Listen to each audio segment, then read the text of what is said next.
I want you to write a detailed script based on the outline I provide for a royal monarchy using a bold, dramatic, and immersive storytelling approach. The script should be structured according to the provided subheading, ensuring that each section builds upon the previous one without abrupt endings or disconnections. The script must maintain a smooth, continuous narrative flow rather than feeling segmented, and follow the words count length mentioned with each outline, right in a paragraph format. Hook and transition lines will be the same as it. Tone and style. The script should have a bold, cinematic, and suspenseful tone to keep the audience engaged. The storytelling should be narrative-driven, focusing on mystery, foreshadowing, and emotional highs and lows. Avoid a dry, biographical format. The script should feel like an investigative and shocking exposé. No visual descriptions, scene instructions, or visual storytelling elements. This should be purely narrative. Use a mix of short and long sentences to control pacing and enhance drama. Engagement techniques that must be used. Cliffhangers and foreshadowing must be incorporated to build suspense. Ensure the script remains emotional and immersive, making the audience feel the struggles, triumphs, and betrayals. No standalone endings in any section. Each section should naturally flow into the next subheading without abrupt conclusions.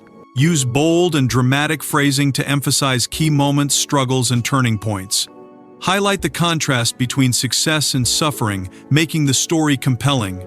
Section breakdown and storytelling approach. Each section must maintain a smooth transition, ensuring a continuous flow of storytelling. The narrative should be engaging, avoiding unnecessary factual overload. Avoid listing events mechanically. Each event must be woven into the broader arc of their journey. The script should not reset at each subheading but carry the momentum forward, ensuring previous and next subheadings remain connected. Language and accessibility. Use simple yet powerful language that is accessible to a broad audience. Maintain a storytelling approach, so the script should feel like a dramatic retelling rather than an encyclopedia entry. Avoid formal or academic tones, but the language should feel conversational and immersive. Ensure vivid descriptions through strong word choice rather than relying on visual cues or direct scene instructions. Insert subheading here, word count equals 500 hook. Long before tensions became public spectacle, there were whispers that Queen Elizabeth II had already seen what others refused to acknowledge. And in a rare moment of candor, she chose exactly who to trust with that truth. Key points. The Queen's reputation for reading character with precision. Why Princess Anne was considered her most trusted confidant. Alleged concerns about Meghan's integration into royal protocol reports, suggesting the Queen foresaw potential disruption. Anne's role as the guardian of tradition within the family, the emotional weight of carrying such a warning and silence transition line. But warnings, no matter how carefully delivered, only matter if they're proven right, and that's where everything began to unravel. Generate a detailed documentary-style script based on the provided outline and subheading. Maintain a bold, dramatic, and engaging storytelling approach with smooth transitions between sections. Avoid word repetition and ensure each section flows naturally into the next. Avoid adding outline headings. Just write the script and follow the words count length given along with each outline above. Long before tensions became public spectacle, there were whispers that Queen Elizabeth II had already seen what others refused to acknowledge. And in a rare moment of candor, she chose exactly who to trust with that truth. It did not begin with headlines or public fracture. It began in the quiet understanding of a monarch who had spent a lifetime studying not just duty, but human nature itself. Those closest to the institution often say the Queen possessed an instinct that could not be taught, an ability to sense shifts before they became visible, to recognize disruption before it ever took form. And according to reports that have surfaced in careful fragments over time, it was this instinct that led her to confide in Princess Anne. Not out of alarm, but out of calculation. Because if there was one person within the royal structure who could absorb such a truth without reaction, without misstep, it was Anne. She was not chosen by chance. She was chosen because she understood the cost of knowledge. The Queen's concerns, as insiders now cautiously suggest, were never about surface-level disagreements or fleeting tensions.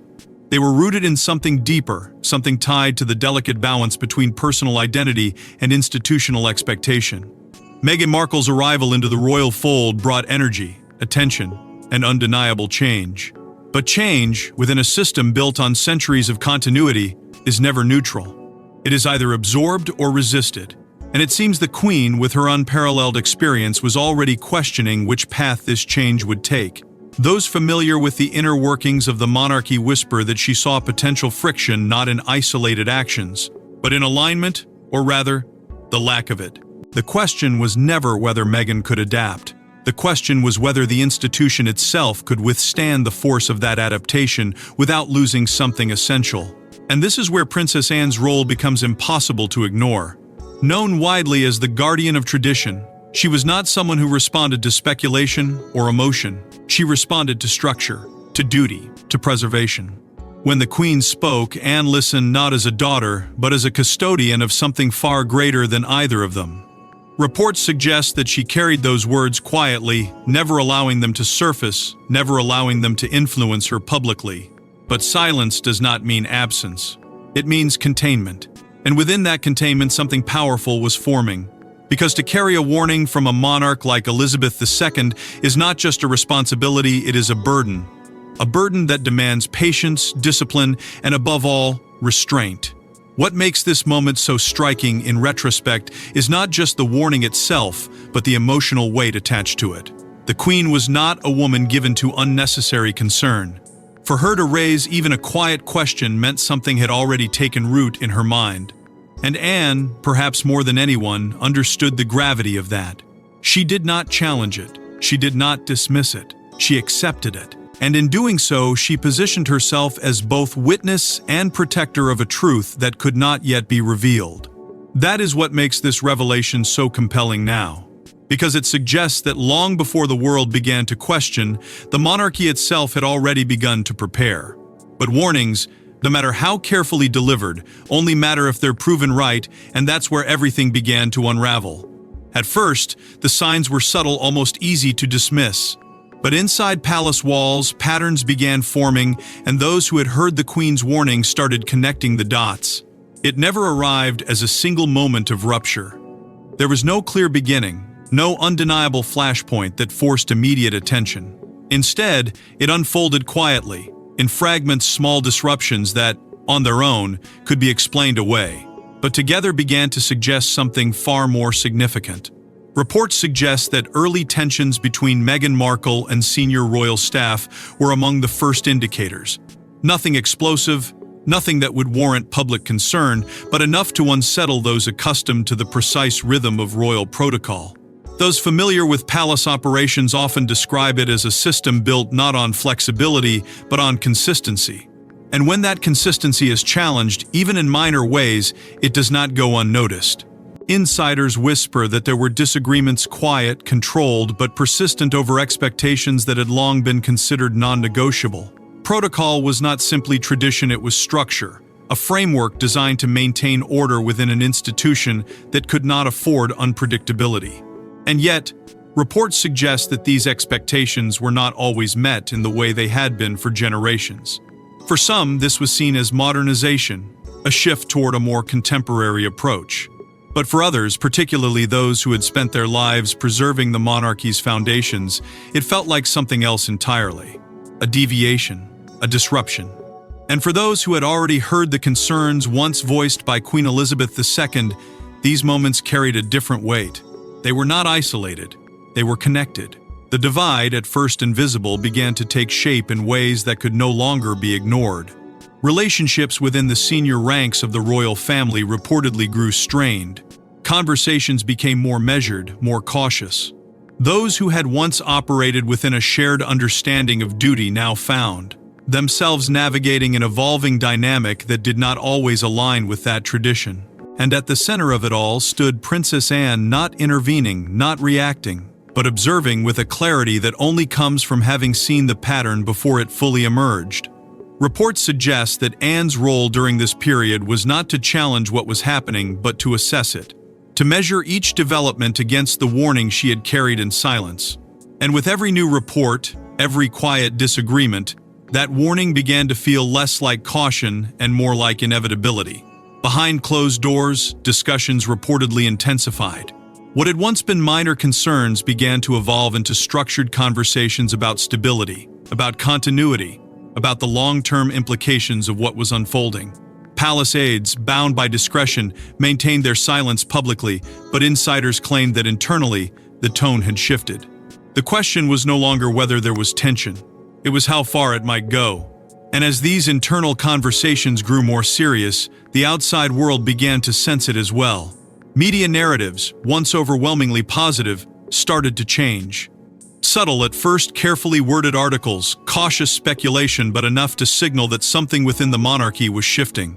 Leaks, whether intentional or not, began to surface, each one adding another layer to a story that was slowly coming into focus. And through it all, Anne remained unchanged. No statements, no visible reaction, just the same unwavering presence, the same disciplined silence. But that silence, once interpreted as distance, was beginning to take on a different meaning. Because silence, in this context, was not absence. It was awareness, it was preparation.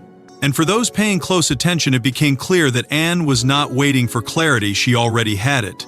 She was waiting for the moment when that clarity would no longer be questioned. And as those patterns became impossible to ignore, Anne's silence began to look less like restraint and more like preparation. While others reacted publicly, Princess Anne remained still watching, listening, and waiting. But her silence wasn't absence. It was strategy. In a time when voices grew louder and narratives spun faster with each passing headline, Anne chose a path that few could fully understand. She did not defend. She did not condemn. She did not step into the noise. And yet those who understood the inner mechanics of the monarchy recognized something far more deliberate unfolding beneath that stillness. Because Anne was not simply observing events as they happened, she was measuring them, weighing them against something older, something deeper. Something she had carried quietly ever since that private exchange with Queen Elizabeth II. For decades, Anne had built a reputation unlike any other within the royal family. She was not the most visible, not the most celebrated. But she was, without question, one of the most disciplined. Known for her relentless commitment to duty, her refusal to bend under pressure, and her almost instinctive understanding of protocol, she represented the very structure that held the monarchy together. And it was precisely because of that discipline that her silence carried so much weight. Reports suggest that her decision to avoid public commentary on Meghan Markle was not rooted in indifference, but in control. She understood that every word spoken publicly would ripple far beyond its immediate impact. And so she chose restraint, not because she had nothing to say, but because she knew exactly when not to say it. Behind closed doors, however, the story was very different. Insiders whisper that Anne's influence during this period was both subtle and significant. She did not need to command attention to shape outcomes. Her role, as described by those familiar with the institution, was advisory, quiet, precise, and grounded in a deep understanding of what the monarchy could and could not withstand. Reports suggest that she consistently advocated for stability, for preserving the institution above all else, even when personal dynamics threatened to complicate that goal. This was not about taking sides. It was about protecting something far larger than any individual conflict. And in that sense, Anne's position was unwavering. The monarchy, in her view, was not a platform for personal expression. It was a responsibility, a structure, a legacy that demanded discipline from those within it. What makes her role even more compelling is the weight she carried in silence. To act on a warning given by the Queen herself without escalating tension, without revealing its existence, required a level of control that few could sustain. Every decision had to be calculated, every response measured, because one misstep could turn quiet concern into public fracture. And Anne understood that better than anyone. She was not just managing the present, she was safeguarding the future. And that required patience. It required restraint. It required the ability to endure uncertainty without reacting to it. But even the strongest restraint has its limits. Because as events continued to unfold, as tensions deepened and narratives intensified, the strain on the institution itself began to grow. And when that strain reaches a certain point, silence is no longer just a strategy, it becomes a question of how long it can hold and what happens when it finally breaks. But silence can only last so long, especially when the institution itself begins to feel the strain. There comes a moment when restraint gives way to reality, and for Princess Anne, that moment arrived when the consequences of those early warnings could no longer be contained. It did not arrive suddenly, nor did it announce itself with clarity. It emerged gradually, through a steady accumulation of pressure that had been building beneath the surface for far too long.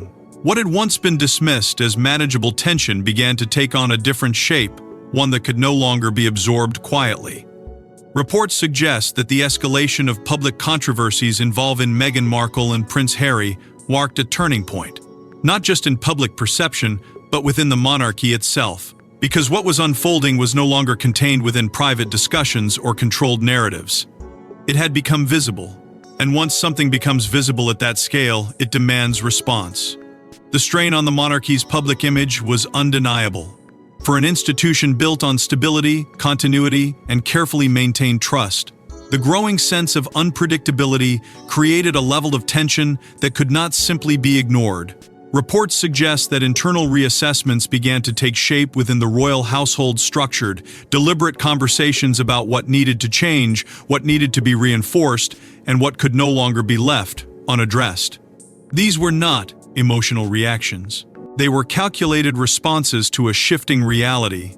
And within those discussions, the earlier warning from Queen Elizabeth II began to resurface, not as a distant memory, but as a guiding framework, because what had once seemed like cautious foresight now appeared increasingly urgent.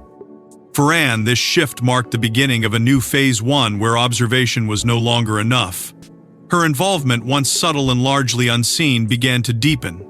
Reports suggest that her role in safeguarding royal protocol became more pronounced, more active, more deliberate. She was no longer simply measuring events against past warnings. She was responding to them.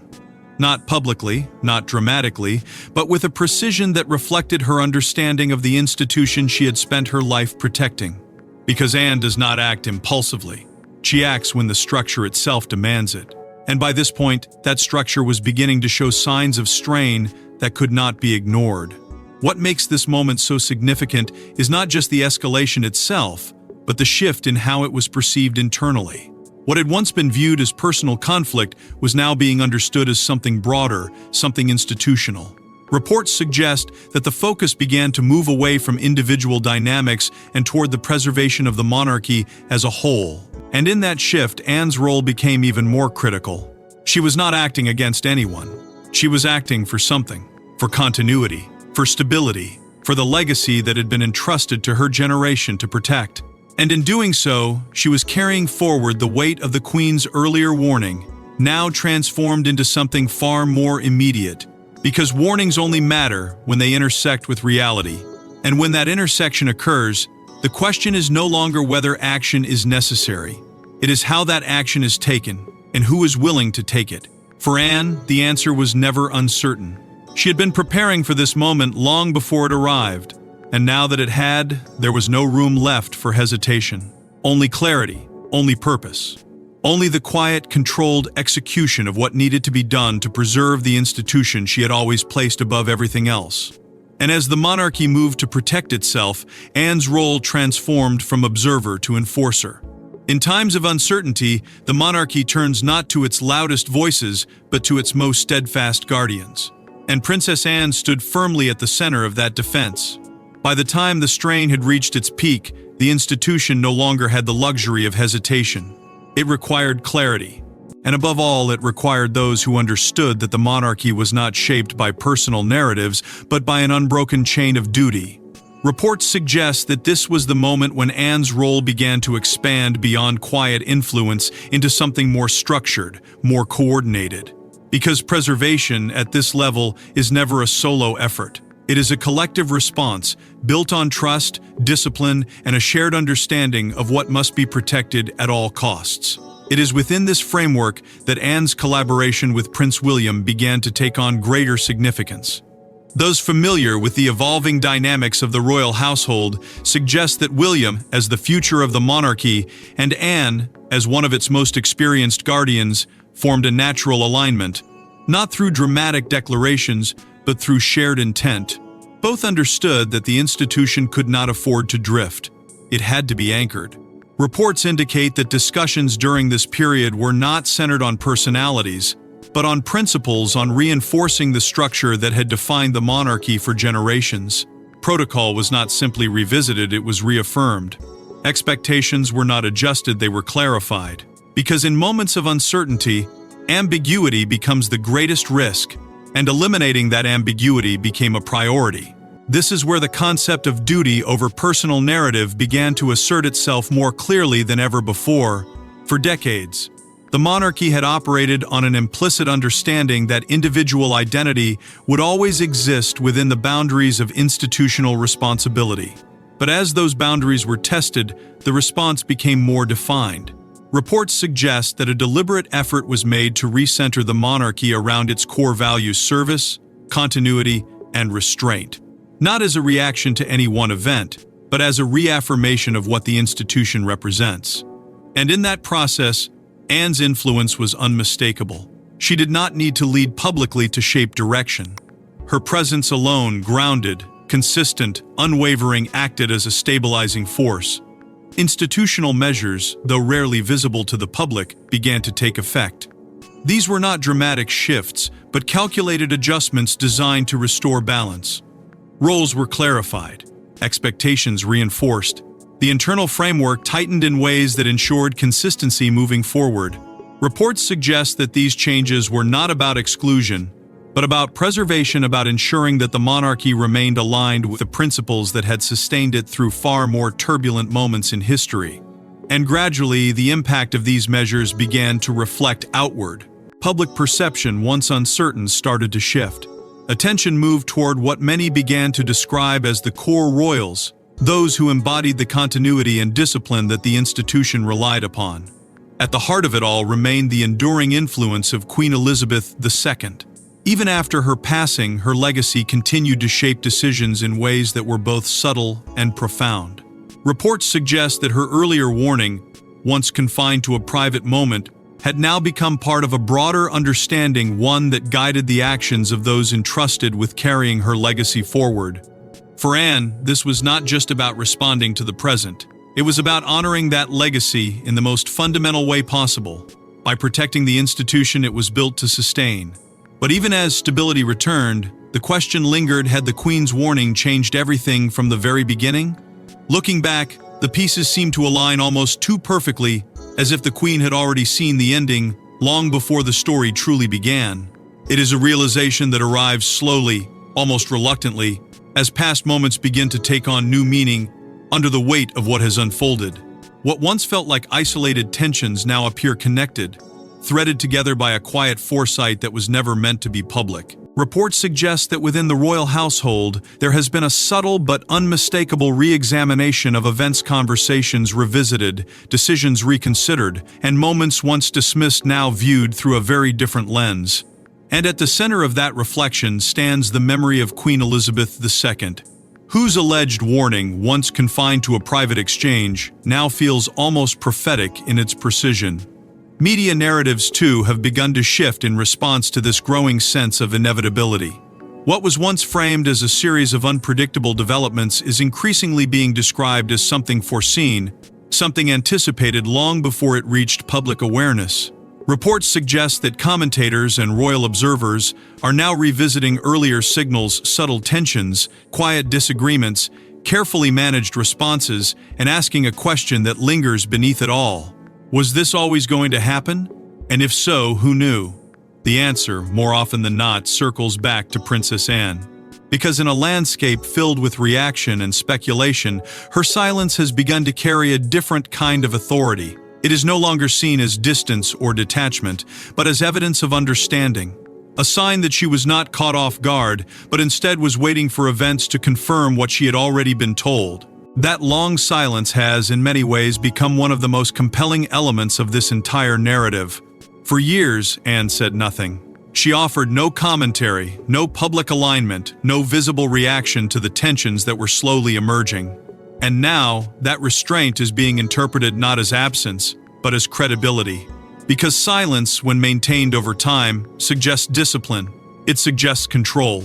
And perhaps most importantly, it suggests that when the moment finally arrives to act, it will not be driven by emotion, but by certainty.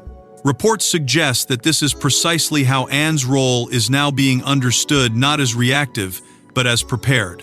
As if she had been carrying a piece of the puzzle all along, waiting for the rest to fall into place.